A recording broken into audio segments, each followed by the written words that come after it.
Hi friends, ఇప్పుడు రాజరాజేశ్వర దర్శనం అయిపోయింది వేములవాడలో. మరియు మా మిత్రులతో కలిసి కొండగట్టు వెళ్తున్నామండి. కొండగట్టు వెళ్ళి కొండగట్టు నుండి ధర్మపురి.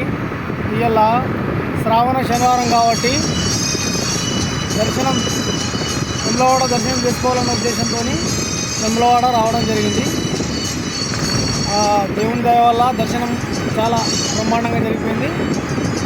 మరియు ఇప్పుడు కొండగట్టు వెళ్తున్నామండి ఫ్రెండ్స్.